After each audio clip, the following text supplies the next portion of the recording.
and CEO of QURECA. I hope that you understand why we talk so much about quantum technologies at the moment.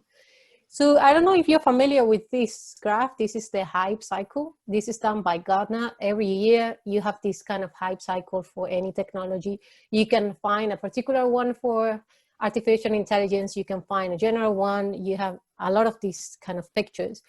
But what is important, if we think about emerging technologies, all emerging technologies have this kind of cycle of life. So everybody's starting to talk about, and everybody's putting money on it because they think that it's going to revolutionize our world. That's what is happening with quantum technologies and with quantum computing, as you see here. That you understand this cycle, what it's telling us is that we are really in this innovation and triggered, as they put it, like we are all motivated. We are thinking that it's going to be awesome. But then, you know, technology takes time to actually set up, to actually be a product and a business. And a lot of people just, you know, they lose a little bit of this illusion, and is what they call the thought of disillusionment. And this is what is happening with some technologies. And it happened to AI already in the past. And this is what it could happen or not to quantum. But what is important is we know that something is happening.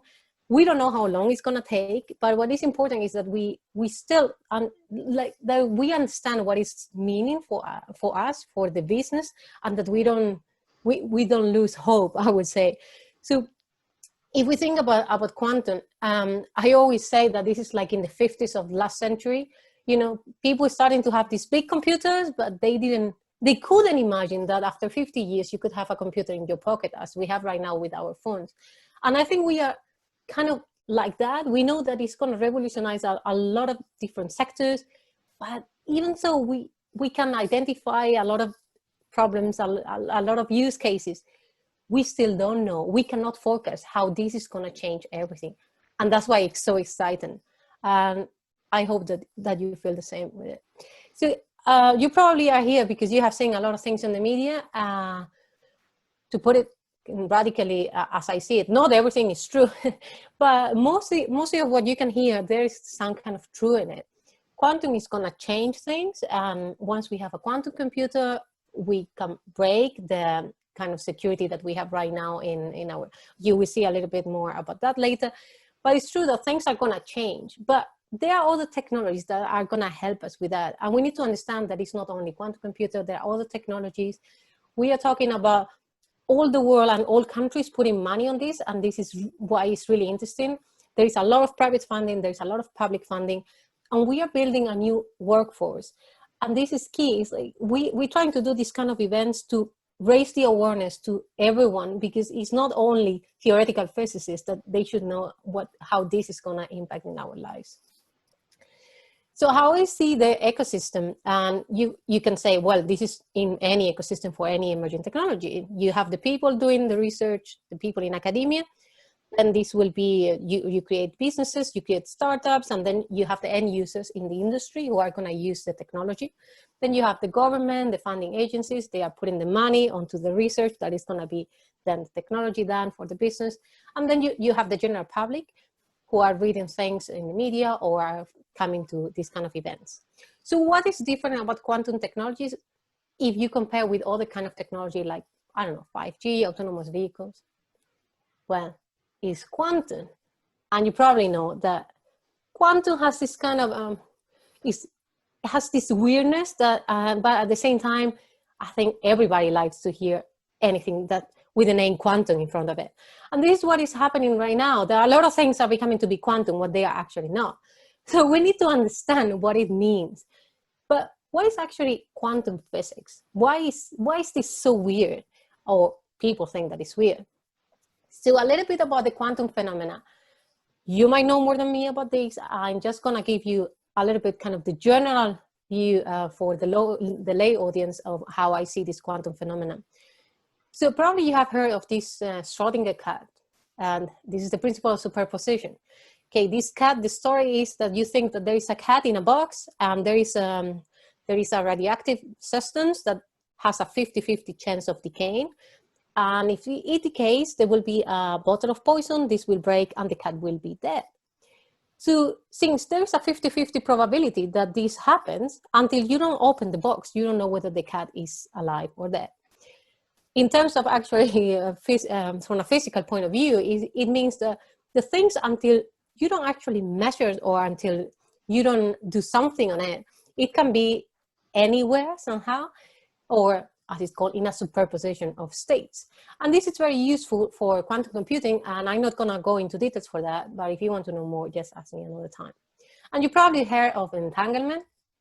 I think of entanglement as lay audience definition. Imagine, a pair of twins that they, two brothers, two sisters, whatever, that they feel something, even if the other one is far apart.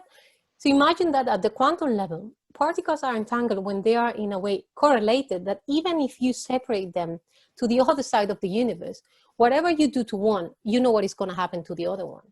And this is very useful because it means that if you use particles that are entangled and then you separate them, once you know what you are doing here, you can measure what is happening out there without actually being there, which is useful in, for example, quantum communication.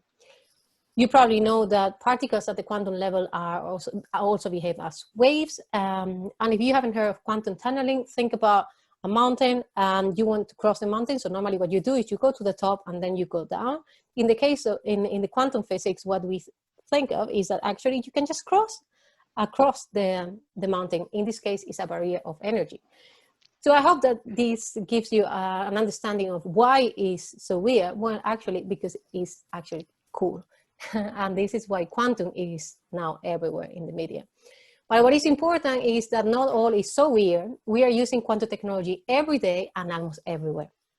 You use computers and phones where you have transistors, and quantum mechanics is really fundamental in transistors. You have lasers everywhere. We have the GPS, we have photodetectors, we use in our digital cameras, for example, and magnetic resonance imaging is really based in quantum mechanics. So why is now everyone talking about quantum technologies if we already have quantum technology? Well, in the last decades, the researchers, so experimental physicists, have been able to actually control matter at the quantum level. So it's not just like you have particles and you have phenomena. It's like you are able to engineer what you do with these particles. And this level of control is making us now the possibility to do a new kind of technology. And this is what we call the second quantum revolution at the moment.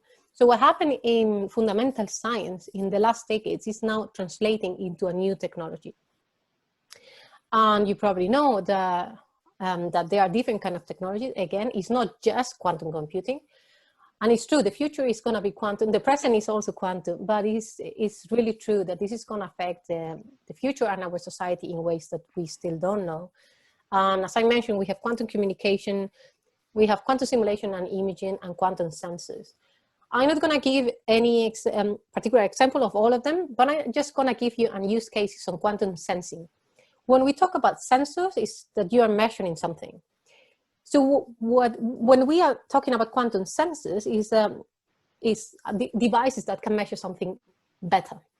So accurately that you can measure things that right now you couldn't even think that you could measure. So for example, the gravitational field. If we think about the construction sector, when they are going to build a building, what they do is they make a hole and they hope that they can actually build it. But I don't know if you're aware, but right now all over the world, there are billions spent every year just on closing holes and going somewhere else because you don't know what is underneath. So with quantum sensing, there are some devices where you can measure the differences in the quantum gravitational field. So you are able, without making a hole, to know what is underground, which means that you can save billions every year. And this is just one example, which has nothing to do with healthcare, but I thought it could be interesting for you to be aware of. And this is a picture from the Quantum Technologies Roadmap from 2014. And we are in 2020. And I always said, we haven't moved so far from that. Well, as I said, this takes really long time. And we have atomic clocks, we have quantum communication systems, we have sensors, but still we are developing the technology, and this thing is gonna take quite a long time. And quantum computing is the one that is gonna take longer, which doesn't mean that we shouldn't take care of that right now, because quantum computing is going to develop in different stages. And this is really key, why everyone should be aware of quantum technologies, quantum computing right now, if there are problems that can be solved with a quantum computer. We are now in what is called the NISQ era. So it is noisy intermediate scale quantum computers. It means there are computers that have no so many qubits. Qubit is the unit of information in quantum computing, and that they are noisy, so they are not perfect. But you can still use them. You can prove that there are some optimization problems that can be more effectively solved. You have an advantage on that. And this is what is happening all over the world right now. There are use cases in a lot of different sectors where you have already, where you can prove that using these quantum computers, you have better results or more accurate or a better optimization. Of course, this is gonna get better and better in the future. But what is important is if we can identify what kind of problems we can tackle with these kind of computers, we know that the problems that we can solve are going to be more and more difficult. And specifically in healthcare or in drug design, this is something that we know that once we have a full-scale fault-tolerance quantum computer, so an actual one that is able to do crazy things, probably we are able to do things that we are not even aware of.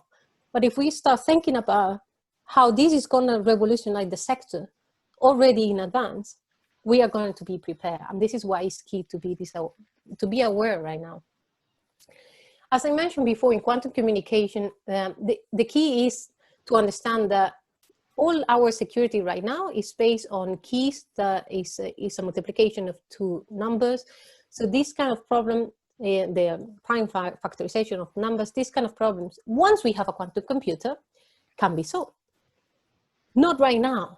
But if we have one day a quantum computer, we should be able to have a solution, because then all our security is going to be, we are going to be in trouble. So the important thing is, if we are able to develop a technology early enough and to be aware how this can be implemented, then we won't have any problem, any issue with cryptographic problems in the future. So some examples of how this is used at the moment: any financial transaction is based on this kind of security keys. All medical records, I don't know of your background, but if you work in healthcare, you know that medical records are very, very valuable. And one thing is we need to be sure that we can secure this in the future. And of course, all ledger technology like blockchain. Okay, so that was the introduction about quantum technologies. I just wanted to give you a little bit kind of insights that there is more than that. If you read about quantum biology, this is not really a technology. This is another field, and this is trying to understand how some biological phenomena work, and there are some ideas that it can be based on quantum phenomena. So actually, for example, photosynthesis, or how the birds navigate depending on the magnetic field of the Earth. There are studies that this can be based on different quantum phenomena. So this is quantum biology, which is a very interesting topic, but it's really fundamental science and try to understand this kind of phenomena at this level. In quantum chemistry, on the contrary, this can be really applied for technology, because we are talking about trying to understand how molecules form, or even how proteins, the shape of the proteins. That's another thing that you can do. These kind of problems, when we have quantum computers that are really, really powerful, we can tackle this problem. So quantum chemistry is something that even nowadays, there are a lot of companies already trying to apply quantum computing algorithms for quantum chemistry. And here at the bottom, I just wanted to put a picture of one of my favorite books. I don't know if you have read this book. It's by Erwin Schrödinger. So this was the point of view of a physicist on how life works. And I think I'm just gonna leave it there. I hope that you enjoy that book. Before I finish, I just wanted to give a little overview of what I'm doing with QURECA. QURECA means Quantum Resources and Careers. I created this because when I look at this ecosystem that I mentioned before, I realized that there were so many gaps on trying to understand what quantum really meant from the point of view of the researchers or the business. So I thought that I could try to bridge those gaps by creating kind of a common language. So what I'm trying to do is making everyone ready for quantum, what it means quantum for your sector, like we are doing today, trying to just discuss what it means for healthcare and how we can at the end create value with this technology, how this is going to transform into a business. How I'm doing this, I have different services. So I'm working with startups and companies already in quantum to understand how they can grow the business, how really develop the business. Then I'm working with end users and building this strategy. So again, how quantum technologies can affect their sector, what it means for them. And then you see training and recruitment is really key, that if we want to develop a new quantum workforce, we need to train people like I'm doing right now and just giving an overview of what quantum means.